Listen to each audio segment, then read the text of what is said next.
Muito bom dia, Pastor Genivaldo Tavares de Melo, em São Paulo, exatamente 25 de abril de 2018, 10 horas e 45.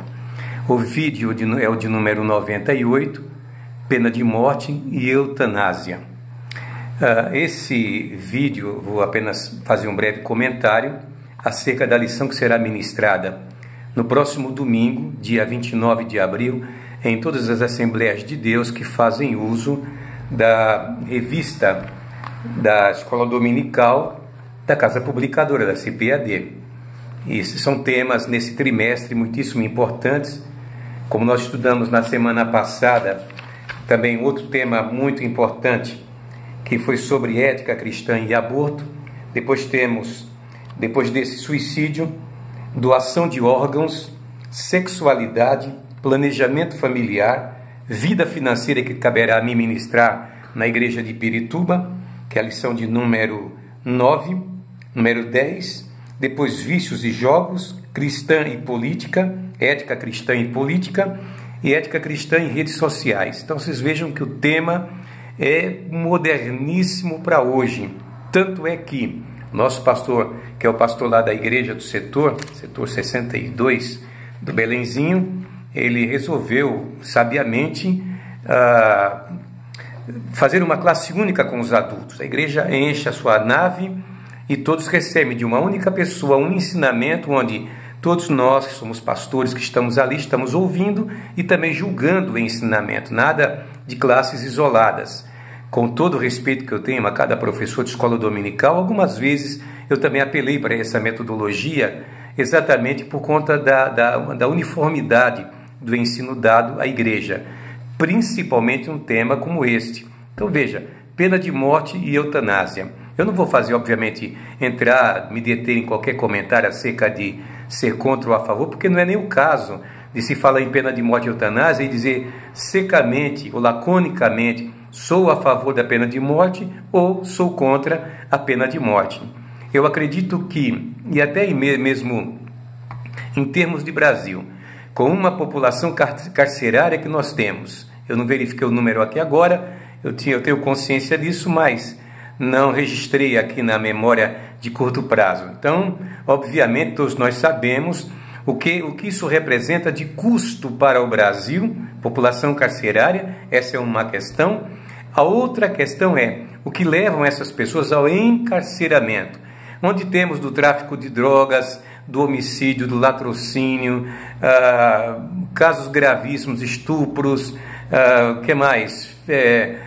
Abuso sexual, todo tipo de criminalidade são lançados no calabouço das detenções. Isso não traz benefício nenhum para o país. Agora, quando você tem um governo perdulário como o que nós temos tido aqui nos últimos 15 anos, incluindo este último governo, que se passa por bonzinho, querendo controlar a situação e tal, ou dizendo que está controlando a situação, mas nada que seja contra as investigações da Lava Jato, nada que seja contra o julgamento do judiciário da primeira e segunda instância e que se tenta desqualificar, nos permite dizer o Brasil é um país que pode estabelecer uma pena de morte. Essa é uma questão, eu diria até uma questão filosófica, sem problema nenhum, mas além disso e acima disso, reside uma outra questão. A gente sabe que tem pessoas que têm uma natureza, criminosa. A gente lembra, por exemplo, na própria Bíblia, não é? O caso de Caim, em que a Bíblia registra que ele era do mal, como se tivesse, não no seu DNA. O DNA não marca o tamanho da criminalidade, do desejo de matar, das fobias, não marca essas coisas, não registra isso. O DNA é claro, o que ele faz em relação à formação do ser humano, fisicamente falando, ou biologicamente falando. Mas no tocante à questão do lado da alma, do espírito do ser humano, há, obviamente, pela natureza de cada um, depois isso somado com o meio, o ambiente em que vive, o ensino que receba, a orientação que receba na sua vida, pode se tornar uma pessoa má. A outra questão também que nós discutimos muito, que é uma questão de caráter social, é as diferenças não é, que existem na sociedade do ponto de vista da distribuição de renda. Ora, é muito complicado você olhar para vamos falar de estados como São Paulo, Rio de Janeiro, muito mais ainda o Rio de Janeiro, com tantos morros, com tantas habitações de pessoas morando ali, sem a menor condição, jovens que não têm sonhos, não têm perspectiva, não se pode oferecer nada para isso, e não venham com esse papo furado, história que os negros, não, sofre negro, sofre branco, sofre todo mundo, que quando se coloca as pessoas abaixo da linha da pobreza, não se escolhe a cor da pele nem a nacionalidade, vai todo mundo para o buraco. Então não dá para se falar num país desorganizado, desestruturado como o nosso, que se pode validar uma pena de morte. Estados Unidos está lá como exemplo que um país organizado, politicamente correto, e que teve pena de morte na maioria dos seus estados, das suas federações, e, no entretanto, conhecemos pela história quanta gente não morreu nas cadeiras elétricas, nas câmaras de gás, injustamente, às vezes acusado injustamente. É muito complicado. Quando você tem uma polícia, por exemplo, que está eivada de policiais corrompidos, como no Rio de Janeiro aconteceu, de quartel inteiro, o sujeito está lá corrompido com a criminalidade. Então é muito difícil se dizer, sou contra, sou a favor. Depois a gente para lá no texto do capítulo 20 de Êxodo, nos mandamentos, onde está lá, não matarás. Ora, se não matarás é para o homicida, também é para o Estado, também é para nós, é para todos nós. Então é uma lição que merece realmente uma boa dedicação e um bom trato no ensino dela, porque a igreja tem um papel fundamental de preparar os seus membros, seus filhos, para uma boa convivência social. O papel da igreja, e baseado na Bíblia, que esses esquerdistas aí do Senado, da Câmara, dizem que somos fundamentalistas, por que não vão numa igreja nossa ver o que nós ensinamos para nossas crianças? Claro que, como em toda religião, vocês vejam aí no islamismo, você tem os fundamentalistas que matam assim de uma maneira gratuita para dizer que Allah, né, vai receber na eternidade os que praticam esse tipo de crime, né, de homicídio, que mata a pessoa por todos os motivos, às vezes por conta da fé ou outros motivos diversos.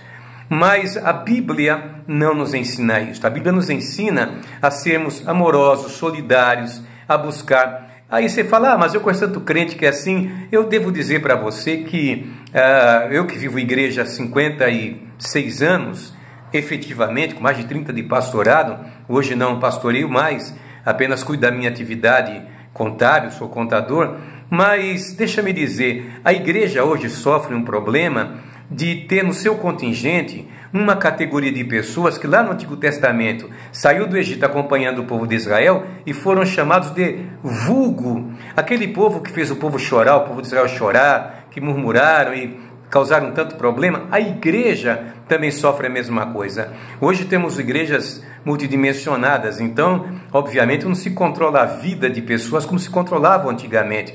As pessoas saem da igreja e se tornam totalmente independentes e desconhece-se o que realmente essa pessoa possa praticar na vida lá fora. Mas, no fundo, o que nós sempre nos propomos é de poder preparar a pessoa para enfrentar os problemas sociais com dignidade, com civilidade, com respeito ao próximo, não importando a cor da pele, e nem mesmo essa questão de preferência sexual, sabe, ser gay, deixa de ser gay. Eu tenho amigos gays, sabe, muitos, não são poucos, e sempre tive a mais tranquila relação de amizade, sem problema nenhum. O que a pessoa faz da vida dele na sua casa, no seu quarto, tal, o que nós não aceitamos, o que nós muitas vezes recriminamos, e não é somente no homossexualismo, não, é também no heterossexualismo, que casais às vezes ficam se amassando, se beijando, passando a mão, sabe, aquele troço todo, às vezes em restaurantes, em ambientes públicos, onde hajam crianças. Isso nós queremos. Quem quer fazer as coisas, faça, mas respeite os demais, que às vezes não têm a mesma disposição para estar vendo, ouvindo o diálogo, as conversas. É realmente desagradável, né? Mas é isso, vamos aí para o dia 29 de abril, não é? Pena de morte e eutanásia, e permita que os nossos professores, eles realmente peçam graça a Deus para ensinar corretamente aquilo que é importante para o povo de Deus. Beijo a todos, grande abraço.